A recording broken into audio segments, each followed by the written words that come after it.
ये ठीक है, जल्दी से इसको शेयर कर दीजिए। मैं भी इसको शेयर कर रहा हूं, ठीक है। आप लोग भी जल्दी से शेयर कीजिए जिससे कि और भी बच्चे इससे जुड़ पाए। ठीक है बेटा, चलिए मैं भी शेयर करता हूं और आप भी शेयर कीजिए जल्दी से।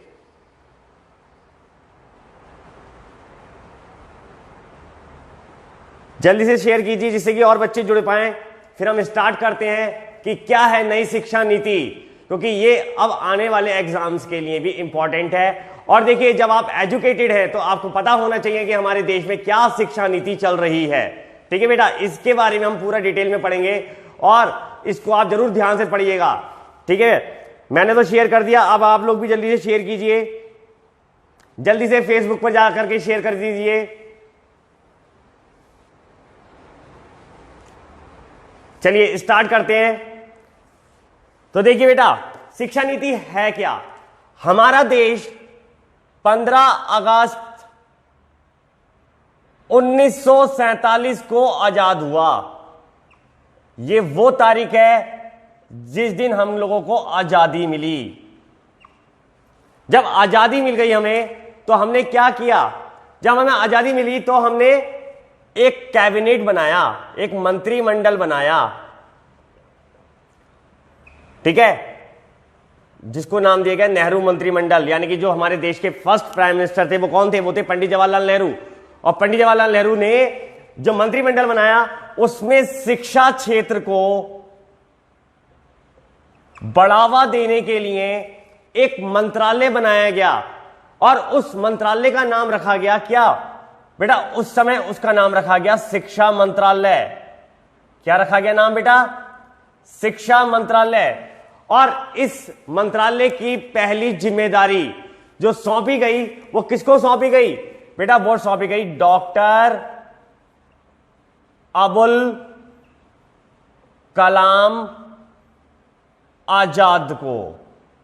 यानी कि देश के प्रथम शिक्षा मंत्री कौन थे, तो वे थे आपके डॉक्टर अबुल कलाम आजाद।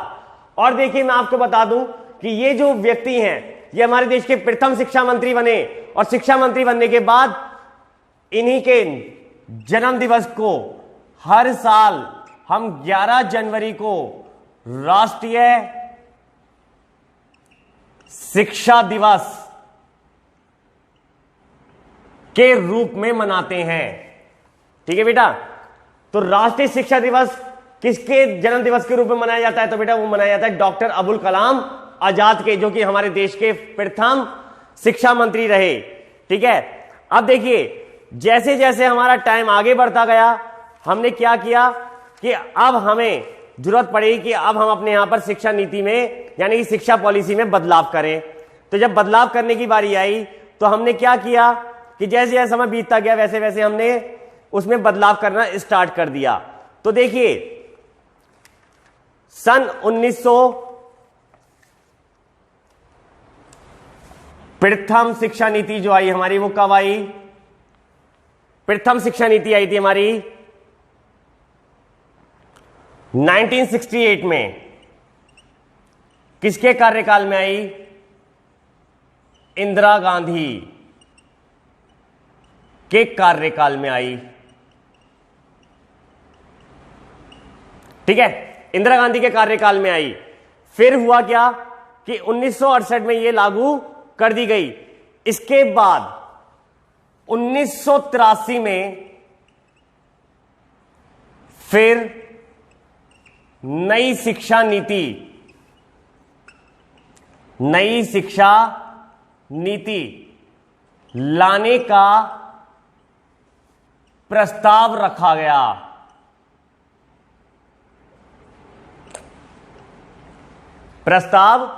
गया। लेकिन वो हुआ क्या कि वो 1983 में लागू नहीं हुई, एक समिति बना दी गई। फिर ये कब हुई, दूसरी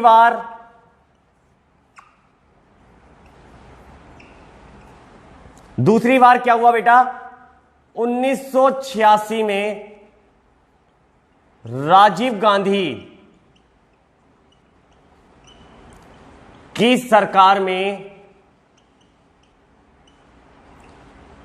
यह बदलाव हुआ, यानी कि यह नीति लाई गई। और देखिए मैं आपको एक चीज और बताऊं इसमें कि जब हमारे देश में दूसरी शिक्षा नीति लाई गई थी तब इस शिक्षा विभाग यानी कि जो हमने ये नाम लिया था इस शिक्षा मंत्रालय का, इसका नाम शिक्षा मंत्रालय से बदल के रख दिया गया। क्या? मानव संसाधन विकास मंत्रालय, जिसको बेटा हम शॉर्ट में बोलते थे एचआरडी मिनिस्ट्री। ठीक है। अब जब हमारे देश में एचआरडी मिनिस्ट्री बन गई तब हुआ क्या? तब इसमें हमने ये देखा कि हमारे जो देश के प्रथम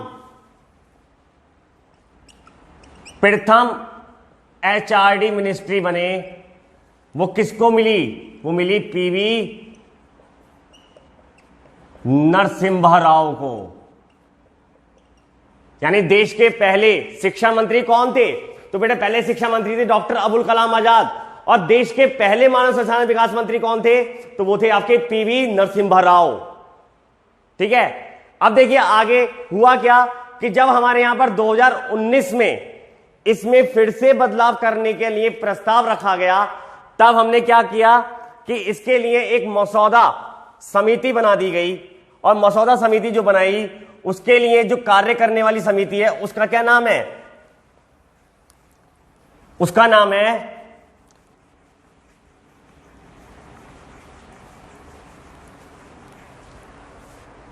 तो देखिए समिति जो हमने 2019 में अब प्रस्ताव रखा, तो 2019 में प्रस्ताव रखा, वो कौन सी समिति के माध्यम से रखा?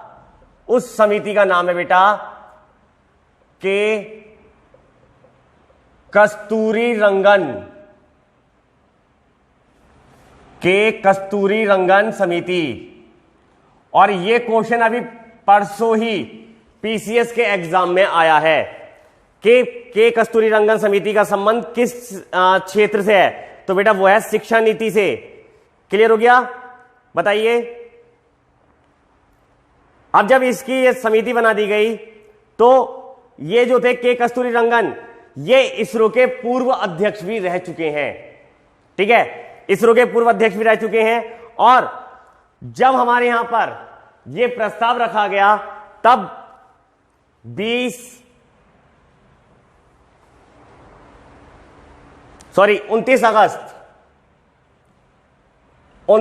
अगस्त 2020 को फिर से तीसरी बार नई शिक्षा नीति को लागू कर दिया गया।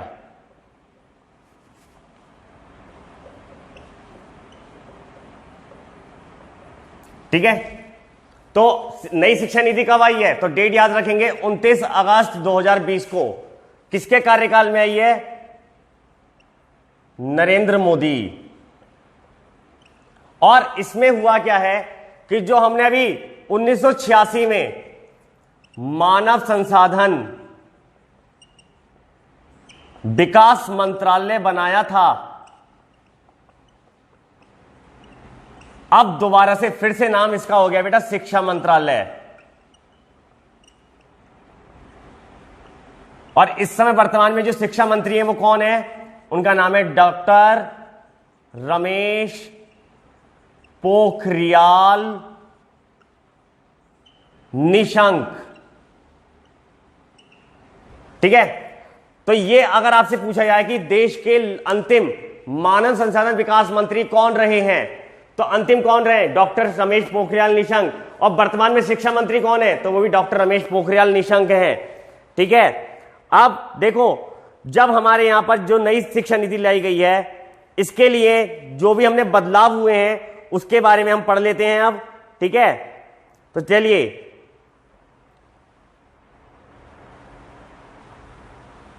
तो देखिए बेटा यहां पर जो बदलाव हुआ है 1986 के बाद अब 2020 में हुआ है। यानी कि कितने साल बाद यहां पर नई शिक्षा नीति लाई गई है? तो बेटा लाई गई है 34 साल बाद। ये इंपॉर्टेंट है पॉइंट कि हमारे देश में शिक्षा नीति के अंतर्गत कितने साल बाद बदलाव किया गया। तो बेटा वो किया गया कितने साल बाद, 34 साल बाद। तो देखिए जिस तरह से एक जगह पर रुका हुआ पानी बदबू मारने लगता है, जिस तरह से एक जगह पर रुका हुआ पानी बदबू मारने लगता है, उसी प्रकार से पुरानी शिक्षा पद्धति भी से पढ़ाई करने पर बच्चों को शिक्षा से लाभ नहीं मिल पाता है। ठीक है, यानी कि जिस तरीके से रुका हुआ पानी बदबू मारने लगता है, उसी प्रकार से आपका जो पुरानी शिक्षा नीति है उसमें अगर हम बदलाव ना करें तो पढ़ाई करने वाले बच्चों को पर्याप्त लाभ नहीं मिल पाता है। इसीलिए समय टू समय इसमें बदलाव होता रहना चाहिए। और देखिए जो पुरानी शिक्षा नीति है इसको हम जो है रट्टू तोते वाली शिक्षा की व्यवस्था भी कहते हैं। ठीक है, तो हम बात कर रहे थे आपसे 1986 और 2020। तो याद रखेंगे, देखिए 1986 की जो हमारी शिक्षा नीति थी, इसका मॉडल जो था वो मॉडल कौन सा था, वो मॉडल था बेटा 10+2। लेकिन अब 2020 की जो शिक्षा नीति है वो क्या है, 5+3+3+4। यानी कि भारत में लागू की गई नई शिक्षा नीति कौन से मॉडल पर आधारित है, तो बेटा वह है 5+3+3+4। और अब जो 10+2 पद्धति जो थी वो समाप्त कर दी गई है इसके अंतर्गत से। अब देखेंगे इसको, देखो डिटेल से पढ़ लेते हैं हम कि क्या है कि 5+3+3+4।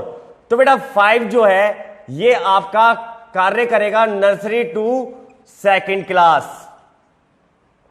ये वाला जो पॉइंट आएगा ये आएगा हमारा 3rd टू 5th क्लास। ये वाला आएगा बेटा 6th टू 8th क्लास। और ये वाला रहेगा हमारा 9th टू 12th क्लास। ठीक है, चलिए आगे देखते हैं। अब तो आप देखिए हम पढ़ेंगे अब क्या कि जो हमारी नई शिक्षा नीति आई है उसमें क्या क्या बदलाव किए गए हैं। अभी हमने पढ़ लिया कि जो पिछली शिक्षा नीति थी वो 10+2 मॉडल पर आधारित थी। अब जो नई शिक्षा नीति आई है वो 5+3+3+4 पर आधारित है। क्लियर हो गया बेटा? चलिए अब आगे देखते हैं। जल्दी से मेरे को कमेंट कर दीजिए।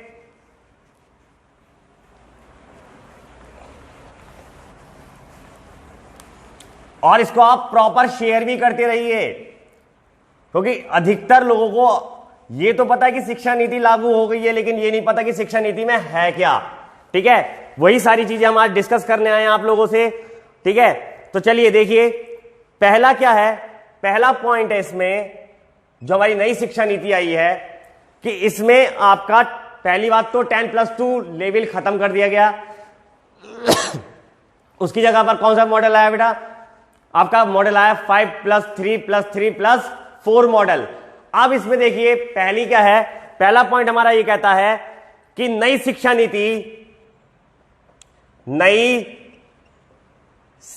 नीति 2020 में शिक्षा पर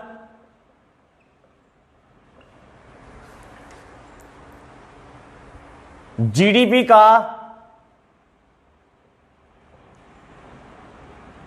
6% खर्च किया जाएगा। खर्च किया जाएगा। ठीक है, अभी कितना हो रहा था? अभी जो खर्च हो रहा था पिछली शिक्षा नीति के अकॉर्डिंग वो हो रहा था 4.43%। ठीक है, क्वेश्चन हमारा आ सकता है कि नई शिक्षा नीति में शिक्षा पर जीडीपी का कितने परसेंट खर्च करने की घोषणा की गई है। तो बेटा कितना परसेंट खर्च करने की घोषणा की गई है? वो की गई है 6%। ठीक है, पहले कितना था? पहली शिक्षा नीति में था हमारा 4.43%। चलिए नेक्स्ट देखते हैं। अब सेकंड क्या है? सेकंड पॉइंट हमारा कहता है कि इस शिक्षा नीति के अंतर्गत अब 5th क्लास तक की शिक्षा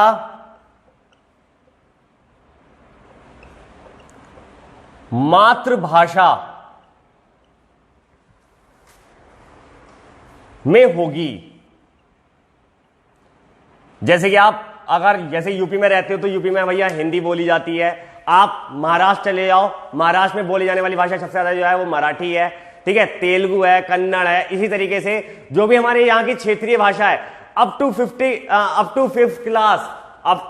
5th क्लास तक भैया मातृभाषा में ही आपको शिक्षा दी जाएगी, ठीक है। इसके अलावा देखिए तीसरा पॉइंट आता है हमारा, तीसरा पॉइंट है लॉ एवं मेडिकल,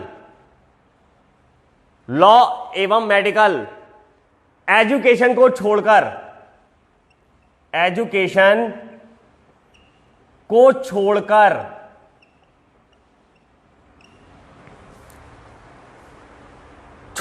समस्त उच्च शिक्षा, समस्त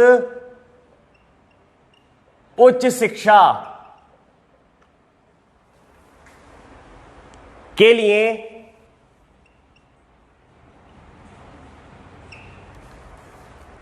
एकल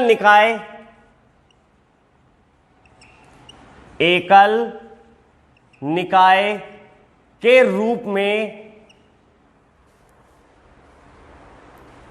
भारत उच्च शिक्षा आयोग का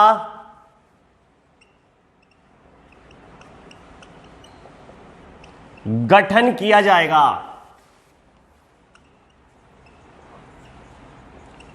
यानी कि केवल लॉ और आपका मेडिकल एजुकेशन को छोड़कर सभी जितनी भी हमारे हायर एजुकेशंस हैं उसको प्रॉपर चलाने के लिए एक नया आयोग बनाया जाएगा जिसका नाम होगा भारत उच्च शिक्षा आयोग। क्लियर हो गया? चलिए नेक्स्ट देखते हैं। अब नेक्स्ट पॉइंट क्या कहता है हमारा, नेक्स्ट हमारा कहता है कि up to 6th class, 6th class से वोकेशनल कोर्स शुरू किए जाएंगे, शुरू किए जाएंगे।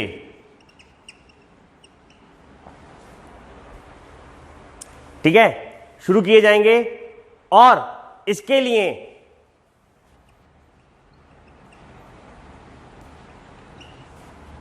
इच्छुक छात्रों को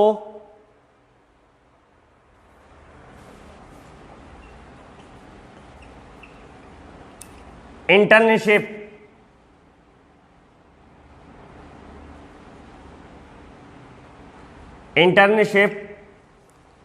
की सुविधा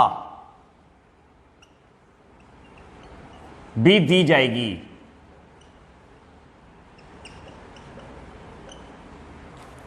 ठीक है, इसके बाद हमारा नेक्स्ट पॉइंट जो आता है वो ये आता है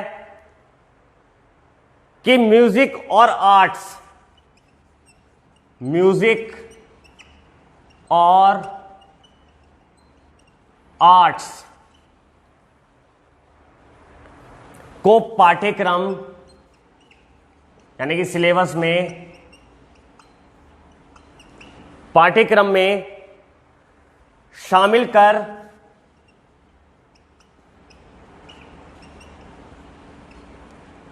बढ़ावा दिया जाएगा।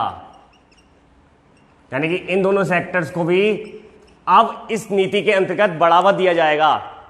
ठीक है, इसके बाद देखिए हमारे यहां पर कई प्रकार के कॉलेज होते हैं, जैसे कुछ प्राइवेट होते हैं, कुछ गवर्नमेंट होते हैं, ठीक है, कुछ डीम्ड यूनिवर्सिटीज होती हैं। तो सब जो हैं अपने अकॉर्डिंग अलग अलग रूल्स का पालन करते हैं। यानी कि कोई डीम्ड यूनिवर्सिटी है तो वो अपने रूल्स एंड रेगुलेशंस अलग बनाती है, ठीक है, कोई गवर्नमेंट यूनिवर्सिटी है तो वो अपने रूल्स एंड रेगुलेशंस अलग बनाती है। तो अब क्या होगा कि जितने भी हमारे यहां पर संस्थान हैं चाहे वो गवर्नमेंट है या प्राइवेट है या डीम्ड है या कोई भी है, सभी के लिए नियम एक समान होंगे। सभी शैक्षिक संस्थान के नियम समान होंगे। ठीक है, यानी कि अब कोई भी, ना तो कोई ऊपर होगा कोई ना नीचे होगा, ठीक है, लेकिन सब एक समान ही रूल को फॉलो करेंगे। यानी जो नियम आपका गवर्नमेंट में चलेगा वही आपका प्राइवेट में चलेगा। ठीक है, इसके अलावा देखिए नेक्स्ट देखते हैं अब इसके आगे।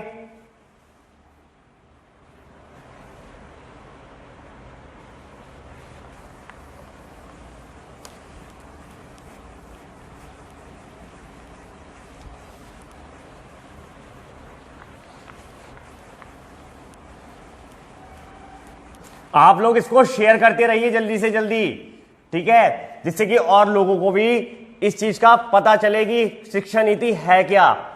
ठीक है, और ये अब आने वाले एग्जाम्स के लिए भी इंपॉर्टेंट है, और आप अगर एजुकेटेड हैं तो आपको पता होना चाहिए कि हमारे देश में क्या एजुकेशन सिस्टम चल रहा है। चलिए नेक्स्ट पॉइंट देखते हैं आप। 7th पॉइंट क्या है हमारा?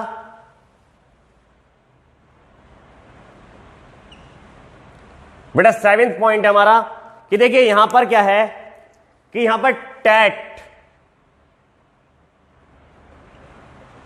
लागू किया जाएगा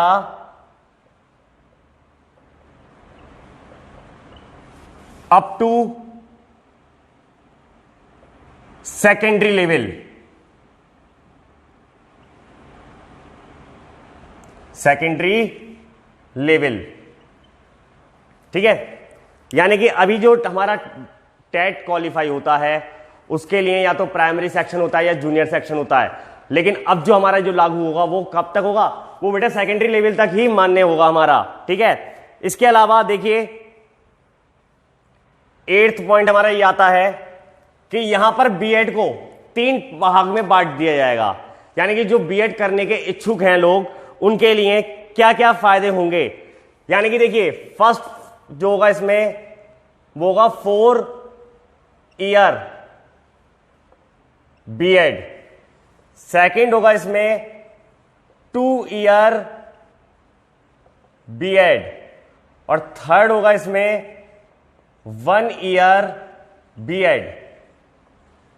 ठीक है, देखिए 4 ईयर बीएड वो होगा कि आपका आफ्टर 12th क्लास, यानी कि अगर आप क्लास 12th के बाद डायरेक्ट बीएड में एडमिशन लेते हो तो आपके लिए वो 4 साल का बीएड होगा। दूसरा, अगर आप आफ्टर ग्रेजुएशन करते हो तो आपके लिए 2 इयर्स का होगा, लेकिन अगर आप आफ्टर पीजी यानी पोस्ट ग्रेजुएशन करते हैं तो आपके लिए 1 ईयर आपका बीएड कोर्स होगा। ठीक है, ये इसमें थोड़ा सा चेंजेस किया गया है। और इसके अलावा देखिए इसमें क्या होगा,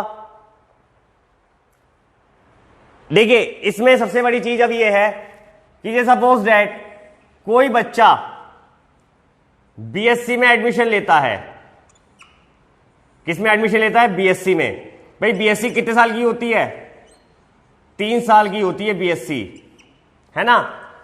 बहुत से बच्चे ऐसे होते हैं जिन्हें एडमिशन वो खुशी खुशी ले तो लेते हैं, लेकिन होता क्या है कि उनसे वो कोर्स चल नहीं पाता है।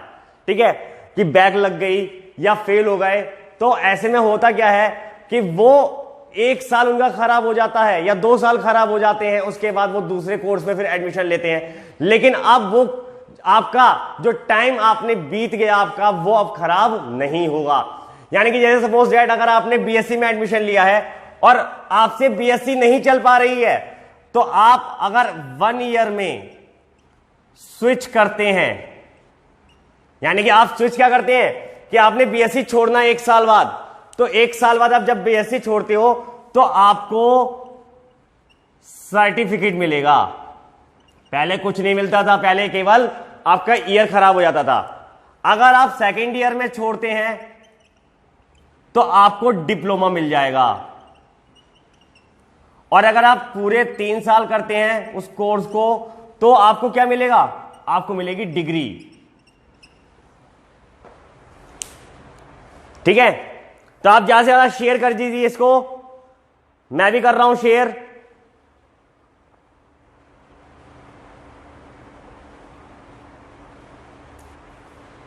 चलिए देखिए आगे देखते हैं आप।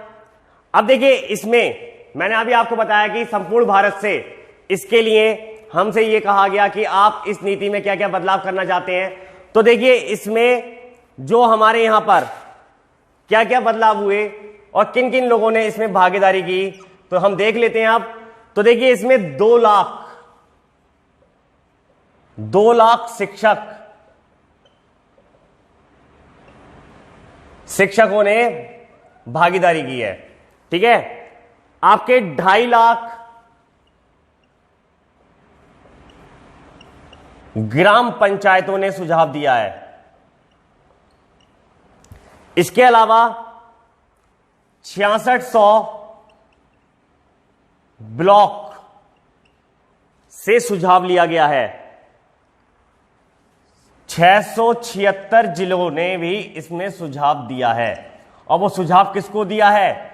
वो सुझाव दिया है आपका के कस्तूरी रंगन समिति को, जिसकी देखरेख में ये नई शिक्षा नीति लागू की गई है। ठीक है, जल्दी से बताइए आपको कैसा लग रहा है ये लेक्चर, कमेंट कीजिए जल्दी से।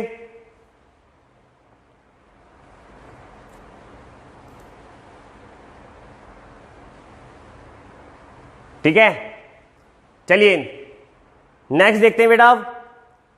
अब इसमें बदलाव और क्या होना है?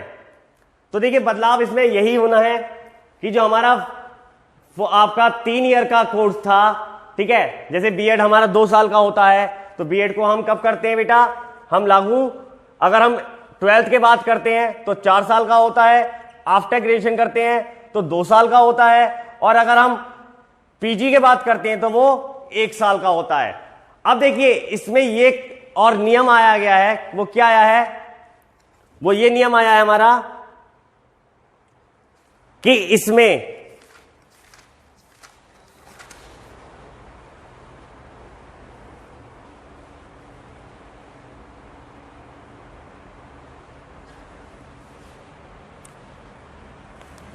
देखिए इसमें अब एक छोटा सा नियम और है, वो और बता देता हूं मैं आपको।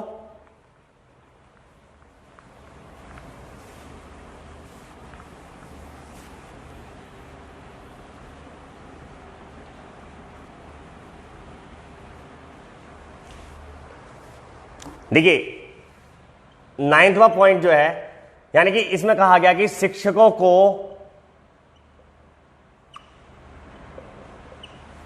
गैर शैक्षिक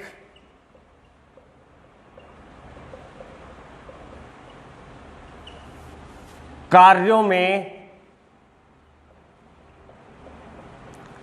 नहीं लगाया जाएगा। ठीक है, केवल चुनाव ड्यूटी में लगाया जाएगा।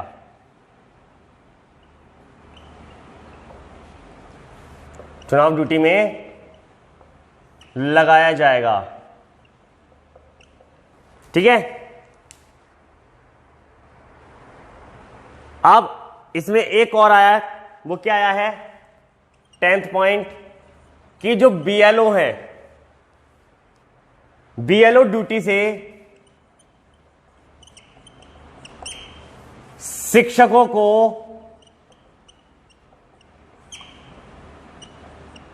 हटाया जाएगा। केवल उनसे जो कार्य लिए जाएंगे वो केवल शिक्षण का ही कार्य लिया जाएगा। ठीक है, इसके अलावा देखिए एक और पॉइंट है इसमें, वो क्या है कि स्टेट में शिक्षा व्यवस्था को बेहतर बनाने के लिए क्या होगा कि हर स्टेट में स्टेट स्कूल रेगुलेटरी अथॉरिटी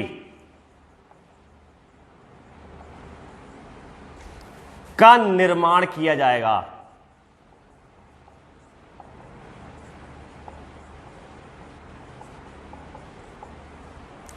जिसके प्रमुख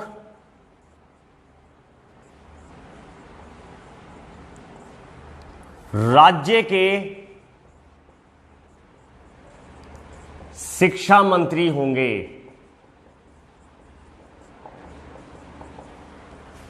ठीक है बेटा, बताइए कोई डाउट हो तो।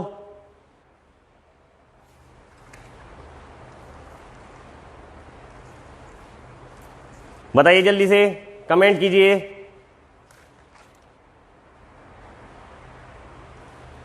ठीक है बेटा, तो ये थी हमारी शिक्षा नीति। मेरे को मतलब आशा है कि आपको समझ में आ गई होगी अब।